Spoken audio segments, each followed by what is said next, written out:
What if I told you there's a Corvette that was built outside the US? One you've probably never seen or heard of. Not in Detroit, not in Kentucky, but in South Africa. That's right, while America had its classic Vettes burning rubber on Route 66, South Africa had a different version, just as bold, just as wild, but a whole lot rarer. This isn't a kit car or some fan project. It was a real, road-going Corvette made to tackle local conditions and a unique automotive market. It had the same iconic look, but under the surface, it was something else. Ever heard of the Prana Z1 or the Ranger? Probably not. And that's what makes this story so cool. Because this forgotten slice of Corvette history deserves way more attention. If you're into rare muscle cars and strange automotive mashups, this one's going to blow your mind. Stick around, because this is the story of the South African Corvette you've never heard of. Welcome back to the channel, Gearheads. Today, we're diving deep into a fascinating mystery in car history. A story that blends American muscle, European design, and South African ingenuity.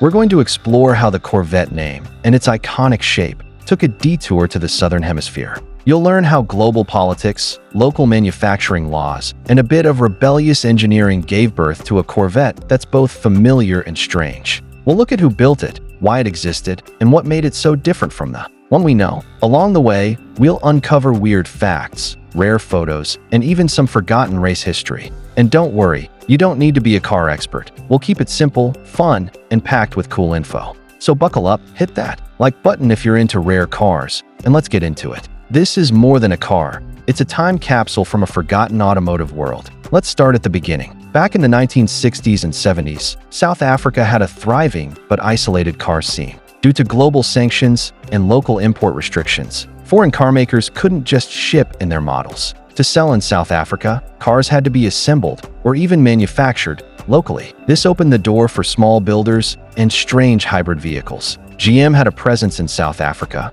but things weren't straightforward. While the US was busy building C3 Corvettes, South Africa's market needed something more practical, affordable, and adapted to local roads. So instead of importing full-blown American muscle, GM South Africa got creative. They used existing platforms and slapped on iconic Corvette-style bodies. The result? Something that looked like a Vette but had a heart of something else entirely. And that's where the Ranger and the Prana come in. Two names most people outside South Africa have never heard. Let's talk about the Ranger first. This was a South African brand under General Motors, introduced in the late 60s. Think of it as a mix of Opel and Chevrolet designs, repurposed for the local market. The Ranger cars were often rebodied Opels with American-style design cues. One of the most fascinating versions was the Ranger SS, a muscle car that wore Corvette-inspired front-end styling. It had the quad headlights, the long hood, and the aggressive stance. But under the skin, it wasn't a true Corvette at all. It used more basic Opel or Chevrolet engines, far less power than the American V8S.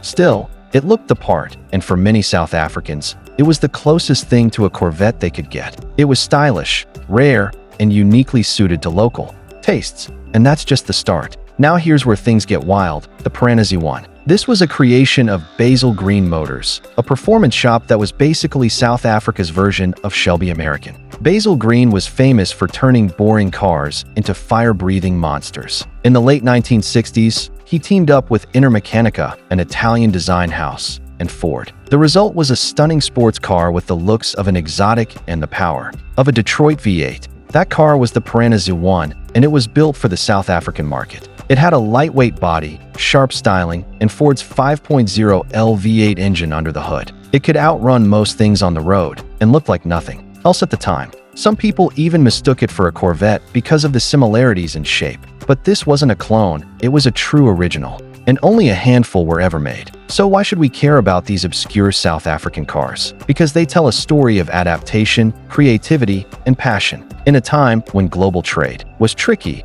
South African engineers made magic with what they had. They borrowed the look of America's sweetheart sports car and infused it with local flavor. And while the performance may not always have matched the real deal, the attitude certainly did. These cars were about style, presence, and making the most of limited resources. They show us how car culture finds a way, even in isolation. And for collectors today, spotting one of these rare machines is like discovering a hidden treasure. The Ranger SS and Prana Z1 are more than curiosities. They're symbols of a time and place in automotive history, and they deserve a spot in the muscle car conversation. even if they never made it to US highways. You're probably wondering, did these cars have real muscle under the hood? Well, yes and no. The Ranger SS came with a range of engines, from inline 4s to 6 cylinders, and occasionally a V8. But none were quite on par with a big block Corvette. The Piranha Z1, on the other hand, was the real performance star. Its Ford-sourced V8 gave it serious grunt,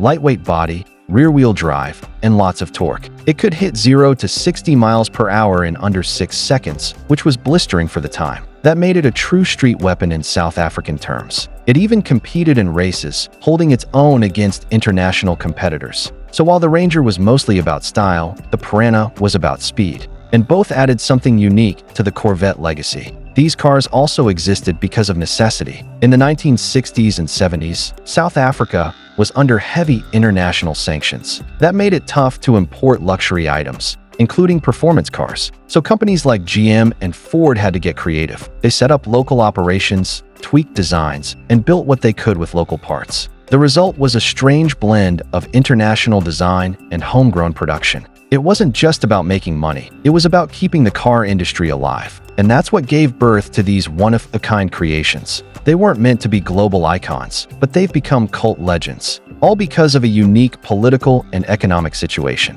A Corvette story born from restriction, not freedom. So where are these cars now? Most of them have vanished into history. They were produced in such low numbers that few survive today. But some are out there, restored, preserved, and cherished by collectors. You'll find them at South African car shows, in dusty garages, or popping up in online auctions. Sometimes they're mistaken for American Corvettes, until you pop the hood. Their rarity makes them valuable, not just in money, but in storytelling. Because every time one of these cars rolls out, it carries decades of history. They're rolling. Proof that Corvette culture reached farther than most people think. And they remind us that sometimes, the best stories are the ones off the beaten path, especially when they have V8s under the hood. You might be wondering, why didn't we hear about this sooner? Well, part of the answer is geography. South Africa's car scene was cut off from the world for many years. Another reason is branding. These cars didn't wear the Corvette badge officially. They had their own names, even if they borrowed design cues. Also, global media coverage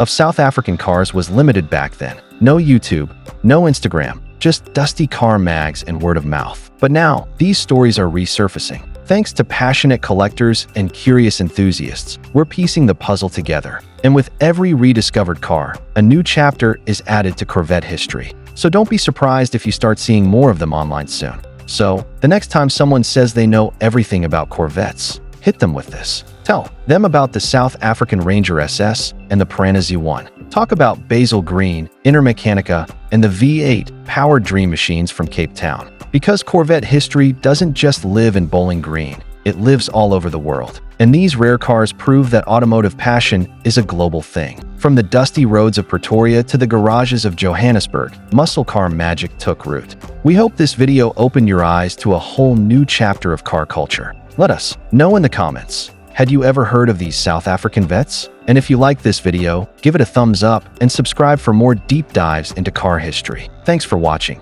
and as always, keep your wheels spinning and your stories rolling. We'll see you in the next one.